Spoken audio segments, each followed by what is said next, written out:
दोस्तों आदाब, मैं असदुर रहमान और आप देख रहे हैं धरती अपनी लाइव टीवी। इंसान असली है या नस्ली, इसका पता उसके आदात से लगाया जा सकता है। ऐसा मैं इसलिए कह रहा हूं कि जो राहुल गांधी हैं, लीडर ऑफ अपोजिशन हमारे कांग्रेस पार्टी के, वो उनका जो फैमिली बैकग्राउंड है, राहुल गांधी पर बात करने से पहले मैं उनका फैमिली बैकग्राउंड आपको बता देना चाहता हूं। राहुल गांधी जिस फैमिली से आते हैं उस खानदान ने 3 प्राइम मिनिस्टर देखा है। पंडित जवाहरलाल नेहरू वेटरन पॉलिटिशियन थे, इंडियन जो फ्रीडम मूवमेंट है उसके वो रूहे रवार रहे हैं, और एक पढ़े लिखे आदमी बैरिस्टर हुआ करते थे, लायर हुआ करते थे। 9 साल तक जेल में उन्होंने गुजारा, लेकिन इस दौरान उन्होंने कभी अंग्रेजों के सामने कोई माफीनामा नहीं लिखा। जेल से रिहा हुए, आज़ादी की लड़ाई में बढ़ चढ़ कर हिस्सा लिया। मुल्क जब आज़ाद हुआ तो वो पहले प्रधानमंत्री, इस मुल्क के पहले वजीर आजम बने, प्राइम मिनिस्टर ऑफ इंडिया का सेहरा उनके सर गया। और जब मुल्क आज़ाद होता है, कोई भी मुल्क, तो उसके सामने काफ़ी चैलेंजेस होते हैं, और इसी तरह भारत को भी चैलेंजेस का सामना करना पड़ रहा था। पंडित जवाहरलाल नेहरू ने इन तमाम चैलेंजेस को बखूबी निभाया। मुल्क को अपने पैरों पर खड़ा करने के लिए बहुत सारे इक़दाम किए जाते हैं, जिसमें काफ़ी तेज़ी से इंडस्ट्रियलाइजेशन की ज़रूरत होती है। पंडित जवाहरलाल नेहरू के अहद में जो है इंडस्ट्रियलाइजेशन काफ़ी तेज़ी से हुआ। बड़े बड़े स्टील प्लांट लगाए गए, पावर प्लांट लगाए गए, कई तरह के जो इंस्टीट्यूशंस होते हैं। देखिए, कौम जब आगे, कोई भी कौम आगे बढ़ती है तो उसको तालीम याफ्ता होना ज़रूरी होता है। तो बड़े इंस्टीट्यूशंस को कायम किए जाना था।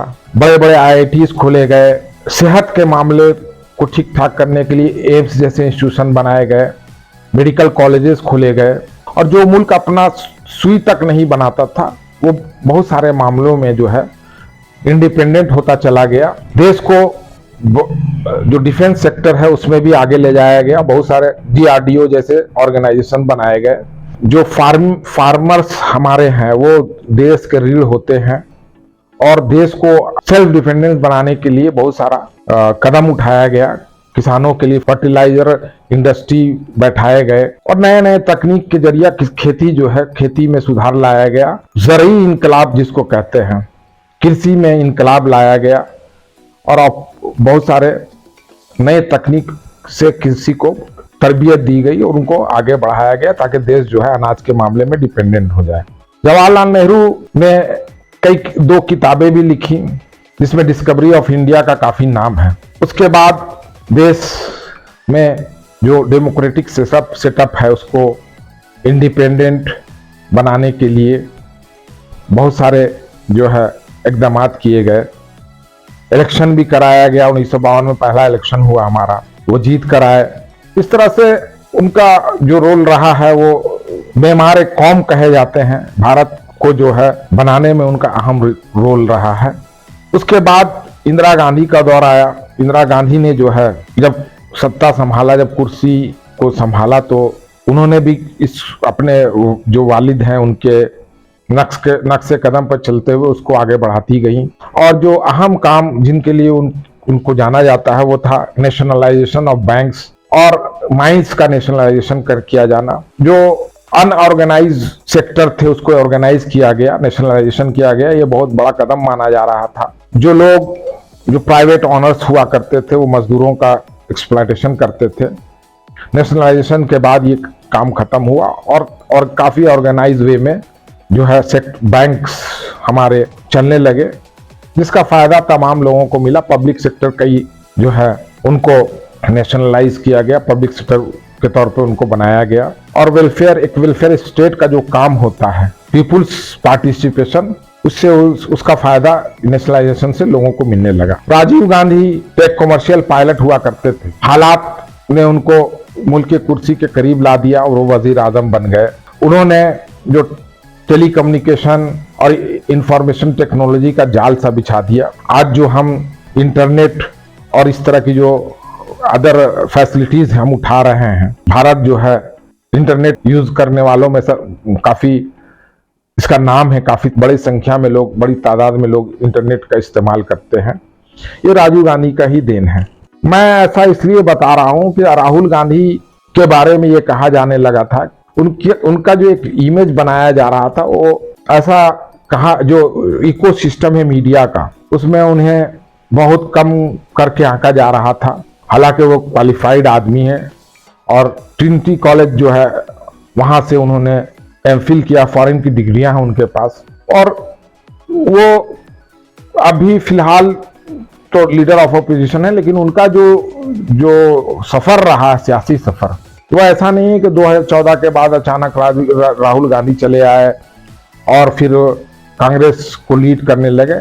उनका जो जुड़ाव था वो आवाम के साथ, पब्लिक पार्टिसिपेशन उनका बहुत पहले से था। 2011 में जब यूपी गवर्नमेंट ने जो भट्टा परसौल का जो मामला हुआ था, नोएडा, यूपी का कुछ हिस्सा जो है नोएडा में मिलाना था, सेक्टर बनाना था, और किसानों को जो है उनकी जमीन ली जा रही थी, उसको सही दाम कीमत नहीं अदा किया जा रहा था, जिसका विरोध कर रहे थे, जिसका मुखालफत किसान हमारे कर रहे थे इस यूपी के। 2011 में यूपी में मायावती जी की सरकार हुआ करती थी। राहुल गांधी ने इसका विरोध किया, इसकी मुखालफत की। वो भट्टा परसौल भी गए, उनको रोका गया, कुछ नोकझोंक भी हुआ, लेकिन फिर भी वो मोटरसाइकिल के जरिया जो है वहां पहुंचे। उनकी गिरफ्तारी हो गई, गिरफ्तार करके फिर हालांकि उनको रिहा कर दिया गया। लेकिन उनका ये जो पॉलिटिकल कैरियर का ये बिगिनिंग हुआ करता था, और वो लेकिन वो उसमें उसका तेवर वही था क्योंकि उनको विरासत में मिला है, सियासत जो है उनको विरासत में मिला है, जिसको वो अभी आगे बढ़ा रहे हैं। 2013 में यूपीए की गवर्नमेंट थी, एक विधेयक लाया गया, एक ऑर्डिनेंस लाया गया, जिसमें दागी उम्मीदवारों की मेंबरशिप को खत्म करने की बात कही जा रही थी, या जिसमें दागी उम्मीदवारों की मेंबरशिप को जो है खत्म नहीं किए जाने की बात कही जा रही थी। इस तरह की कुछ बात जिसकी मुखालफत उन्होंने की, और कहा यह जा रहा है कि 2023 में अगर उसकी मुखालफत वो नहीं किए होते तो 2023 में जो उनके साथ मामला, जो उनकी मेंबर पार्लियामेंटशिप चली गई एक अदालत के फैसले के बाद, वो नहीं होता।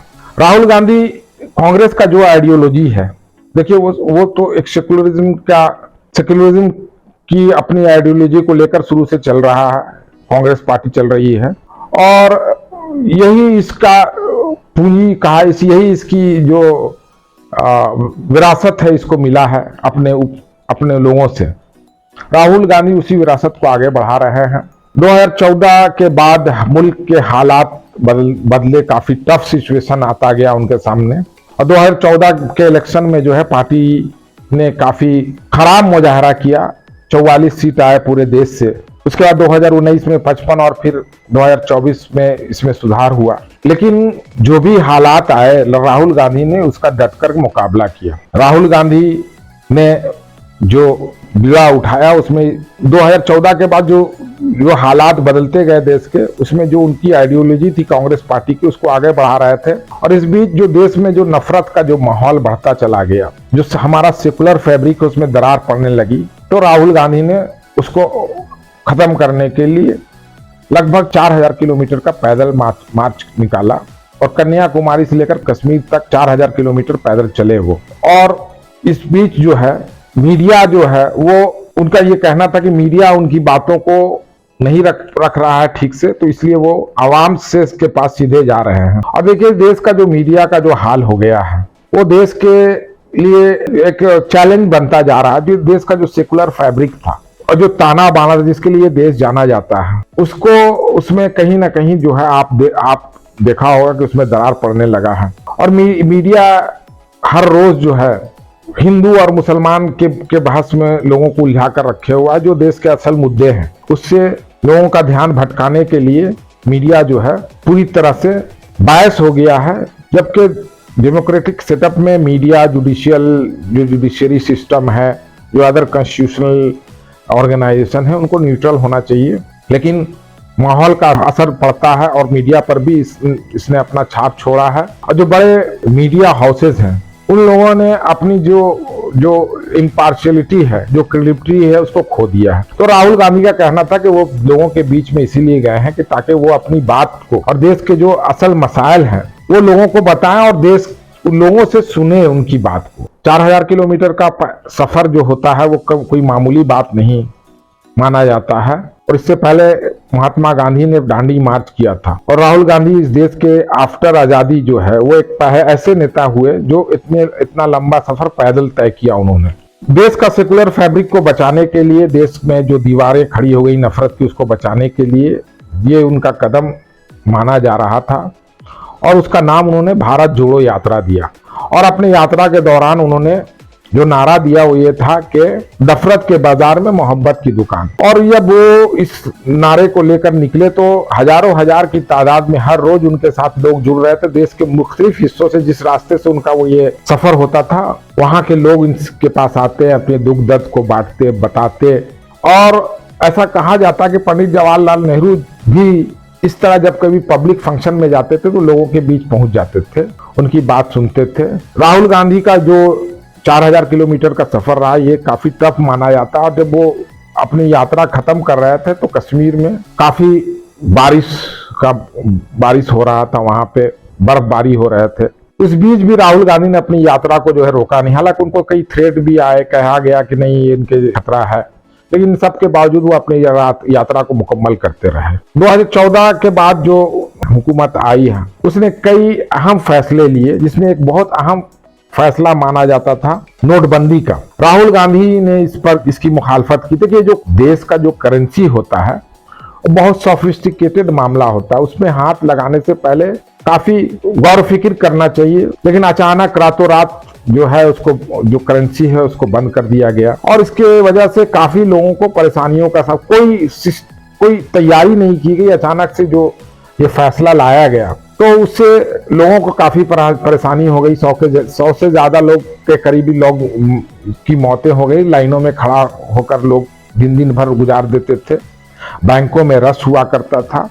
राहुल गांधी ने इसके बारे में कहा कि ये फैसला सही नहीं है। उसी तरह उन्होंने जीएसटी के भी मुखालफत की और कहा कि ये जीएसटी जो है वो इससे गरीब जो तबका है उस पर टैक्स का बोझ बढ़ जाएगा। बहुत सारे ऐसे चीज हैं जो direct day to day activity में लोग इस्तेमाल करते हैं, उनकी कीमतों में इजाफा हो गया। जो हमारे जो फार्मिंग इक्विपमेंट्स वगैरह, जो फर्टिलाइजर वगैरह, उस पर भी जीएसटी लगा दिया गया। जो मिडिल क्लास फैमिली है उसको महंगाई का सामना करना पड़ा, और राहुल गांधी ने जीएसटी का विरोध किया। राहुल गांधी शुरू से ये कह रहे हैं कि ये देश जो है ये वेलफेयर स्टेट है, और यहाँ चंद लोगों के हाथ में जो है कैपिटल जो है वो चंद लोगों के हाथ में सिमट के रह गया है, जिसके वजह से जो है अमीरी और गरीबी का खाई जो है वो बढ़ता चला गया। सरकार ने जो कृषि कानून लाए, 3 कानून लाए, उसका भी उन्होंने विरोध किया। कहा कि नहीं, एमएसपी जो है वो उनका हक है, उनको मिलना चाहिए किसानों को। और आपने देखा होगा कि किसान इसको लेकर के सिंधु बॉर्डर पर काफी दिनों तक, सालों तक जो है धरने पे बैठे रहे, और 700 से ज्यादा लोगों की मौत हो गई। राहुल गांधी ने इसके लिए आवाजें उठाई, और आखिरकार जो एक ज्वाइंट एफर्ट था उसमें सरकार को पीछे हटना पड़ा। सरकार ने अपने फैसले को वापस लिया। सरकार ने जो एक स्कीम लाया था फौज में, डिफेंस सेक्टर में, अग्निवीर का, उसका विरोध वो करते रहे और कहा कि नहीं, डिफेंस सेक्टर में ऐसा नहीं होना चाहिए। टेम्पोररी 4 साल की जो नौकरी है उसमें भी उसको जो बेनिफिट्स वगैरह है वो नहीं मिल पाएंगे, शहीद का दर्जा नहीं मिल पाएगा। अग्निवीर के स्कीम को उन्होंने गलत बताया, हालांकि वो स्कीम अभी भी बरकरार है, लेकिन इसका विरोध करते रहे। दूसरे जानिब जो कांग्रेस पार्टी है वो सेक्युलरिज्म और जो देश का जो गंगा जमनी तहजीब, जो सेकुलर ढांचा है, उसको लेकर के भी काफी सरगर्म रहते हैं। और जो कॉन्स्टिट्यूशन हमारा है, जिसने मुल्क के तमाम लोगों को बराबरी का हक दिया है, इक्वलिटी, जस्टिस, फ्रैटर्निटी, इसको जो मौजूदा जो सरकार है उस पर जो हमले किए जा रहे थे उसको लेकर कॉन्स्टिट्यूशन बचाने की मुहिम भी चलाई, और अपने हाथों में कॉन्स्टिट्यूशन ऑफ इंडिया की कॉपी लेकर के हमेशा हर पब्लिक मीटिंग में जाते थे, और वहां जाकर के वो इस बात को कहते थे कि ये कॉन्स्टिट्यूशन जो है यही हमारा जो अहम चीज है, इससे देश के लोगों के मफादात की हिफाजत की जा सकती है, और इस पर वो किसी तरह का हमला नहीं होने देंगे। उसको बचाने के लिए वो हमेशा आगे रहे। दूसरा जो अहम काम उन्होंने किया वो जातिगत जनगणना की बात की, और पब्लिक मीटिंग में बायाब्ता तौर पर वो लोगों से बात करते थे और ये कहते थे कि देखिए जो प्राइवेट सेक्टर है, जो गवर्नमेंट का सेक्टर है, जो कॉन्स्टिट्यूशन ने जो रिजर्वेशन दिया है उस पर भी हमला हो रहा है और देश के जो ज्यादा आबादी जिन लोगों की है, जो बैकवर्ड है, दलित हैं, एक्सट्रीमली बैकवर्ड लोग हैं, दलित हैं, शेड्यूल कास्ट, शेड्यूल ट्राइब के जो लोग हैं, उनको उनका मुनासिब नुमाइंदगी नहीं दिया जा रहा है। जो डिफरेंट इंस्टीट्यूशंस हैं, मीडिया है, उसमें मीडिया को भी लेकर के वो अब काफी उन्होंने मीडिया का तंज किया और कहा कि मीडिया हक बात लोगों तक नहीं पहुंचा रही है, मीडिया पूंजीपतियों के हाथ में का खिलौना हो गई है और जो असल मुद्दे हैं देश में, बेरोजगारी, अनएम्प्लॉयमेंट का, महंगाई का, उसको भी वो नहीं दिखाते हैं। लोगों ने इस बात को भी समझा और उनकी तारीफ की। कांग्रेस पार्टी की ने जो स्कीमें लाई उसमें एक मनरेगा स्कीम था जिस पर 100 डेज का काम की गारंटी दी गई है, उसको भी मौजूदा सरकार ने जो है कर्टेल करने के उसमें बजट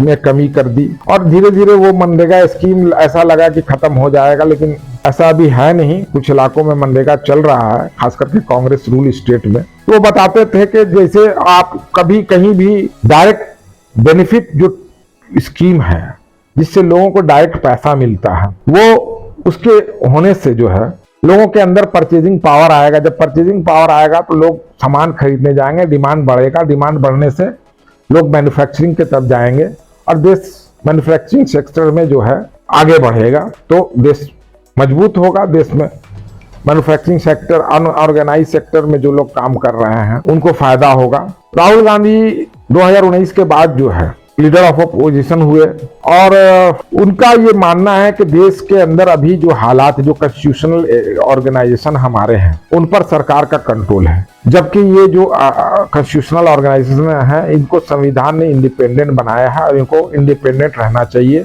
लेकिन जिस तरह से उनका इल्जाम है कि जिस तरह से इलेक्शन कमीशन ऑफ इंडिया हो गया, जुडिशरी हो गया, ईडी हो गया, सीबीआई का इस्तेमाल हो रहा है, तो डेमोक्रेटिक सेटअप खास करके हमारे देश के लिए अच्छा नहीं है और वो इसके खिलाफ हमेशा आवाज उठाते रहे। उन्होंने खुद उनको सम्मान हुआ तो वो गए ईडी के पास, घंटों उनसे पूछताछ की। जब उनसे ये कहा गया कि आपने कैसे इसको फेस किया तो उन्होंने कहा कि मैं सिर्फ ये देखना गया था उन चेहरों को कि कौन लोग हैं जो इसका मिसयूज कर रहे हैं। अभी रिसेंटली जो है इलेक्शन कमीशन ऑफ इंडिया का, नए इलेक्शन कमीशन ऑफ इंडिया का चुनाव हुआ है, उसमें भी उन्होंने अपनी नाराजगी का इजहार किया और अपने डिसेंट नोट दिए। जो हमारा डेमोक्रेटिक सेटअप है उसमें चुनाव बहुत अहम माना जाता है और ये कॉन्स्टिट्यूशन ने ये आज़ादी दी है तमाम देश के लोगों को वो कि independent, free and fair election हो और लोग अपने वोट का इस्तेमाल जो है बिला खौफ व खतर होकर करें। लेकिन उनका जो इल्जाम है राहुल गांधी का कि ये ऐसा हो नहीं रहा। हाल के दिनों में जो महाराष्ट्र में इलेक्शन हुआ उसमें वोटर लिस्ट में, दिल्ली में या हरियाणा में, इसमें उन्होंने इल्जाम लगाया कि इसमें वोटर लिस्ट में काफी लोगों के नाम डिलीट कर दिए गए या जोड़ दिए गए, जिसकी जांच की मांग वो कर रहे हैं। कोरोना में भी उन्होंने पहले ही देश को चेता दिया था कि देखिए एक बड़ा आफत आने वाला है, सरकार को इस पे चेत जाना चाहिए, इस पे पहले से कदम उठाना चाहिए। और आपने देखा होगा कि कोरोना काल में जो है किस तरह कोरोना ने किस तरह की तबाही और बर्बादी मचाया पूरी दुनिया के साथ साथ भारत में भी। लाखों लोग मौत के शिकार हो गए। अचानक से हुए लॉकडाउन की वजह से लोगों का जो आम जिंदगी बहुत मुश्किल हो गया, काम बंद हो गए, लोगों को पैदल सफर करना पड़ा, मीलों मील लोग पैदल चले, सड़कों से चले, सड़कों के जरिया, ट्रेनों के जरिया, रेल पटरियों के सहारे किसी तरह से वो घर पहुंच जाए अपने, और उसमें उनकी मौतें भी हो गई।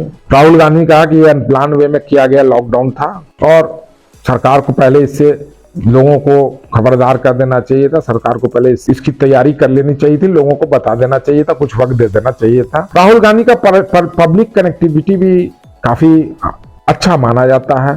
बीच बीच में वो जो है अपने टीम के साथ जो है लोगों से जाकर मिलते हैं, कभी ठेला वाला से मिल लेते हैं, उनके आम लोगों से उनका जो जुड़ाव है, कहीं किसी दुकान पे चले गए, ट्रक ड्राइवर से मिले, उनके मुश्किलात के बारे, कभी स्टेशन पे चले गए, कुलियों से की बात की उन्होंने, उनके मसाइल। तो जो आम लोग है, देखिए मीडिया हमारा जो है वो तो आम लोगों तक उनकी पहुंच नहीं है। अब वो एक खास तबका के लिए ही काम कर रहा है और एक खास पॉलिटिकल पार्टी के कैडर की तरह वो काम करने लगा है मीडिया। जबकि हमारा मीडिया जो है और उसको अपनी जिम्मेदारियों का जो है एहसास होना चाहिए था। और यही वजह है कि जो रैंकिंग है उसमें हमारे रैंकिंग काफी गिरता चला गया है। मीडिया ने अपना क्रेडिबिलिटी को खो दिया है और जो लोगों का एक एतमाद हुआ करता था वो मीडिया ने गंवा दिया है। राहुल गांधी के बारे में जो एक इमेज बनाकर रखा गया था उससे वो काफी आगे निकल गए हैं और बतौर लीडर ऑफ अपोजिशन जो है वो आगे बढ़ते चले जाए। अभी मौजूदा जो है वो लीडर ऑफ अपोजिशन है और आने वाले दिनों में हो सकता है कि देश की जो कुर्सी है, प्राइम मिनिस्टर की कुर्सी, उनसे बस एक कदम दूर है। इस बीच वो देश के बारे में उनको जो फिक्र है, देखिए सब कुछ जो है सत्ता ही नहीं होता। और राहुल गांधी ने ये कहा कि वो इस फैमिली से आते हैं जहां 3 प्राइम मिनिस्टर हुआ करते थे। राहुल गांधी की का जो ये जद्दोजहद है वो आम आवाम के बीच में उनका जो जुड़ाव है। मणिपुर वो गए, मणिपुर में जो महीनों से जहां पर हिंसा हो रहा, जहां बहुत हालात बहुत खराब हो गए थे, वहां वो उनका जाना और उनसे वहां के लोगों से मिलना, उनके कैंपों में जाना, जो रिलीफ कैंप थे वहां पर गए और लोगों से मिले भी, वो मिलकर उनसे बात की, पार्लियामेंट में उस मसले को उठाया। रिसेंटली जो 2024 में इलेक्शन हुए हैं उसके बाद उन्होंने जो पार्लियामेंट में जो बहुत सारे स्पीचेस दिए, जिसमें एक बहुत अहम स्पीच अभय मुद्रा का था जिसकी सराहना की जा रही है। राहुल गांधी ने जो है फॉरेन पॉलिसी को लेकर भी अपनी बात रखी है और जिस तरह के हालात अभी पूरे दुनिया में चल रहे हैं, खास करके जो डिपोर्टेशन का जो मामला हुआ है, अमेरिका से जो हमारे लोगों को भेजा गया, उस पर भी उन्होंने अपनी बात रखी। चाइना का जो इंट्रूजन हो गया है हमारे देश में, हजारों किलोमीटर का कब्जा करके रखा है, उस पर भी वो अपनी बात कह रहे हैं। और ये एक अहम मसला भी है, देश को सुरक्षित रखना वो जो हमारे लीडर्स हैं उनकी जिम्मेदारी होती है। देश और देश के लोगों का, देश के हर नागरिक की सुरक्षा, हिफाजत जो है वो जो रूलिंग पार्टी के जो लीडर होते हैं, जो पोस्ट पे बैठे हुए, उनकी ये जिम्मेदारी होती है वो देश को भी सुरक्षित रखे और देश के लोगों को भी सुरक्षित रखे। और देश में जो कॉन्स्टिट्यूशन है उसको हमेशा उसको जो है लागू किया जाए। लोगों का कॉन्स्टिट्यूशनल राइट जो है, जो डेमोक्रेटिक और कॉन्स्टिट्यूशनल राइट है लोगों को, वो उनको मिलना चाहिए हर लोग का। इधर उन्होंने जो अहम काम किया है वो ये है कि कांग्रेस के अंदर से के कुछ में जो बैठे हुए लोग थे, जो बतौर जो कांग्रेस का लिबादा ओढ़ ले करके बी टीम के लिए काम करते थे, उसके सिफाई का मुहिम की शुरुआत की है। इंडिया अलायंस भी बनाने में उनका अहम रोल है, लेकिन ये अलायंस मजबूती से काम करे और इसका जो मकसद है, जो कॉमन मिनिमम प्रोग्राम होना चाहिए था, वो उसको जमीनी सतह पे उतारा जाना था। राहुल गांधी ने अभी कांग्रेस पार्टी के अंदर एक बड़ा बदलाव लाने का बीड़ा उठाया है और लेकिन ये कदम उनको पहले उठाना चाहिए था। ये बहुत देर से उठाया कदम माना जा रहा है, लेकिन दुरुस्त माना जा रहा है। ऐसा कहा जाता है कि बहुत सारे कांग्रेसी जो हैं, उनका जिस्म जो है वो तो कांग्रेस में रहता है, लेकिन दिल और दिमाग से वो बी टीम बने हुए हैं और कांग्रेस का लिबादा ओढ़ करके बीजेपी को फायदा पहुंचा रहे हैं। ये इल्जाम लगाया जा रहा है। राहुल गांधी ने इस चीज को समझा है और ये बहुत अहम और जरूरी चीज था। अभी हाल के दिनों में देखा होगा कि कद्दावर नेता शशि थरूर का जो स्टेटमेंट आया है, इसको उन्होंने सीरियसली लिया। इसके अलावा आपने देखा होगा कि ये भी 2014 से 2024 के 10 सालों में सैकड़ों की तादाद में कांग्रेस के जो एमएलए, चुने हुए एमएलए, एमपीज, ये पार्टी छोड़कर चले गए। सालों साल तक वो कांग्रेस में रहे। कांग्रेस इस देश की रीढ़ मानी जाती है और इसको विरासत में मिला है।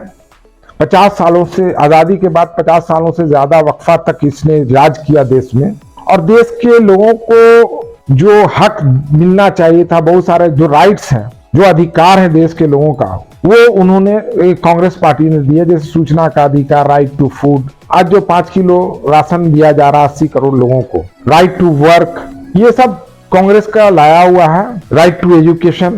तो कांग्रेस पार्टी इस देश की रीढ़ मानी जाती है और जो लोग कांग्रेस से जुड़े हुए थे 50 साल तक, वो भी कांग्रेस को छोड़ करके जब पाला बदल लिए और बीजेपी में शामिल हो गए। मध्य प्रदेश में देखा होगा कैसे चुने हुए सरकार को टॉपल कर दिया गया ऑपरेशन कमल चला के। देखिए, कांग्रेस पार्टी का ये की खूबी है कि ये पार्टी जो है पूरे देश में इसके संगठन है, जो दूसरी पार्टियों को ये मुकाम हासिल नहीं है। कांग्रेस पार्टी को मजबूत करने के लिए संगठन का बहुत जो है अहम रोल होता है और कांग्रेस एक कैडर बेस पार्टी हुआ करती थी एक जमाने में। अभी तो पिछले 10 सालों में ऐसा नहीं है। संगठन में जो लोग बैठे हुए हैं वो मन से कांग्रेसी नहीं होते हैं, दिखते तो हैं वो कांग्रेसी, लेकिन मन से वो कांग्रेसी नहीं होते हैं। और इनकी पहचान की जानी चाहिए और नए सिरे से एक बड़ा संगठन जो है फिर से उसको खड़ा करने की जरूरत है। राहुल गांधी ने इसका बीड़ा उठाया है। यूपी हो, मध्य प्रदेश हो, राजस्थान हो, महाराष्ट्र हो, जो हिंदी बेल्ट माने जाते हैं, वहां कांग्रेसियों के जहन में एक बात है कि हम बीजेपी की तरह सॉफ्ट हिंदुत्व को लेकर के आगे बढ़ेंगे। छत्तीसगढ़ और सेकुलरिज्म के लिए वो जानी जाती है, तो उसी पर उसको आगे बढ़ाए के आइडियोलॉजी को लेकर के चलना चाहिए, मजबूती से उस पर खड़ा रहना चाहिए। और ऐसा देखा गया है कि जो लोग मजबूती से लड़ाई लड़ रहे हैं वो कामयाब हो रहे हैं। तमाम लोगों को साथ लेकर चलने की बात करने वाली पार्टियां जो हैं, वो रिसेंटली जो झारखंड में इलेक्शन हुआ, तमाम पार्टियों ने मिलकर, इंडिया अलायंस से मिलकर चुनाव लड़ा, तो देखा गया कि यहाँ कामयाबी मिला। लेकिन ठीक उसके उलट जो है दिल्ली में, महाराष्ट्र में, दिल्ली में जो है खास करके कांग्रेस पार्टी का वोट शेयर जो है वो ज्यादा नहीं, 2 अंकों में भी नहीं आया, 6% ऐसा कहा जाता है कि 6%। यूपी में भी कांग्रेस की जो वोट शेयर है वो काफी कम है। राहुल गांधी ने जो बीड़ा उठाया कांग्रेस पार्टी को मजबूत करने का, और उसमें जो बैठे हुए लोग हैं जो पार्टी में रह करके काम कर रहे हैं दूसरी पार्टियों के लिए, बीजेपी के लिए या अदर ऑर्गेनाइजेशंस के लिए, उसकी सफाई की जरूरत है। पार्टी को नए लोगों के कार्यकर्ता जो डेडिकेटेड जमीनी सतह से जुड़े हुए लोग हैं उनको जोड़ने की जरूरत है। हालांकि पार्टी में जो लोग हैं वो पार्टी के जो हाई कमान है उनको ये कहते हैं कि नहीं साहब ये है, हम ऐसे मजबूत हैं फलाना स्टेट में, लेकिन जो जमीनी हकीकत है वो कुछ और बयान करते हैं। डेडिकेटेड पार्टी वर्कर की जरूरत है। और पार्टी को ऐसा नहीं है कि कांग्रेस अगर आज भी कांग्रेसी अगर ये चाह ले तो वो एक मजबूत पार्टी के तौर पर अपने आप को पेश कर सकते हैं, लेकिन जो लाइक माइंडेड पार्टी है उनको साथ शामिल रखना पड़ेगा। जो रीजनल पार्टीज हैं हर स्टेट में उनको साथ लेकर उनको चलना होगा, और जो डेडिकेटेड लोग हैं उनको जोड़ना होगा अपने साथ। राहुल गांधी की जो शख्सियत है वो एक डेडिकेटेड, एक तहजीब व तमद्दुन वाला देखा जाता है लोग, और हर कोई राहुल गांधी नहीं हो सकता है, आसान नहीं है राहुल गांधी होना। हमारा आप ये जो एपिसोड है आपको कैसा लगा, इसमें अपने कमेंट्स जरूर करेंगे और अपनी राय जरूर देंगे। शुक्रिया।